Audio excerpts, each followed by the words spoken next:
முதல் வாசகம். அன்னா மலடியாக இருந்ததால் அவருடைய சக்களத்தி அவரை எள்ளி நகைத்து வந்தார். சாமுவேல் முதல் நூலிலிருந்து வாசகம். அதிகாரம் 1 இறைவசனங்கள் 1 முதல் 8 முடிய.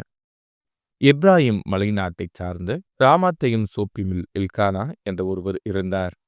இவர் எப்ராயிமைச் சார்ந்த சூப்பின் மகனான தூகுவின் மைந்தனான எலிகூப்பின் புதல்வனான எரோகாமின் மகன். அவருக்கு அன்னா, பெனின்னா என்ற இரு மனைவியர் இருந்தனர். பெனின்னாவுக்கு குழந்தைகள் இருந்தனர், அன்னாவுக்கோ குழந்தைகள் இல்லை. எல்கானா ஆண்டுதோறும் சீலோவில் படைகளின் ஆண்டவரை வழிபடவும் அவருக்கு பழி செலுத்தவும் தம் நகரிலிருந்து சென்று வருவார். அங்கே ஆண்டவரின் குருவான ஏலியின் இரு புதல்வர்கள் ஓப்னியும் பினகாசும் இருந்தனர். எல்கானா தாம் பழி செலுத்திய நாளில் தம் மனைவி பெனின்னாவுக்கும் அவளுடைய புதல்வர் புதல்வியர் அனைவருக்கும் பங்கு கொடுப்பதுண்டு. அன்னாவின் மீது அவர் அன்பு கொண்டிருந்தும் அவருக்கு ஒரே பங்கைத்தான் அளித்தார். ஏனெனில் ஆண்டவர் அவரை மலடியாக்கியிருந்தார். ஆண்டவர் அவரை மலடியாக்கியிருந்ததால் அவருடைய சக்காத்தி அவரை துன்புறுத்தி வதைத்தாள். இவ்வாறு ஆண்டுதோறும் நடந்தது. அவர் ஆண்டவரின் இல்லம் வந்த போதெல்லாம் அவள் அவரை துன்புறுத்துவாள். அன்னா உண்ணாமல் அழுவார். அப்போது அவர் கணவர் எல்கானா அவரை நோக்கி, அன்னா, நீ ஏன் அழுகிறாய்? நீ ஏன் உண்ணவில்லை? நீ ஏன் மன வருத்தம் அடைகிறாய்? நான் உனக்கு 10 புதல்வரை விட மேலானவன் அன்றோ என்பார். இது ஆண்டவரின் அருள்வாக்கு. இறைவா, உமக்கு நன்றி. பதிலுரை பாடல். ஆண்டவரே, நான் உமக்கு நன்றி பலி செலுத்துவேன்.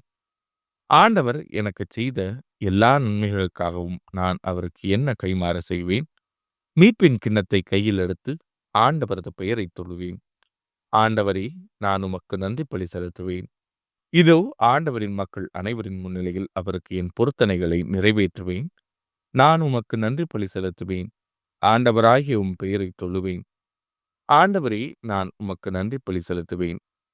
இப்பொழுதே உம் மக்கள் அனைவரின் முன்னிலையில் ஆண்டவரே, உமக்கு என் பொருத்தனைகளை நிறைவேற்றுவேன். உமது இல்லத்தின் முற்றங்களில் எருசலேமின் நடுவில் ஆண்டவரே, உமக்கு என் பொருத்தனைகளை நிறைவேற்றுவேன். ஆண்டவரே, நான் உமக்கு நன்றி பலி செலுத்துவேன். நற்செய்திக்கு முன் வாழ்த்தொலி.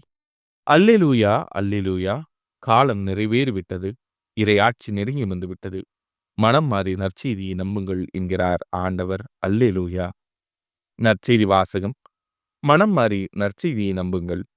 மார்க் எழுதிய தூய நற்செய்தியிலிருந்து வாசகம். அதிகாரம் 1 இறைவசனங்கள் 14 முதல் 20 முடிய. அக்காலத்தில் யோவான் கைது செய்யப்பட்ட பின் கடவுளின் நற்செய்தியை பறைசாற்றிக் கொண்டே இயேசு கலிலேயாவிற்கு வந்தார். காலம் நிறைவேறிவிட்டது, இறையாட்சி நெருங்கி வந்துவிட்டது, மனம் மாறி நற்செய்தியை நம்புங்கள் என்று அவர் கூறினார்.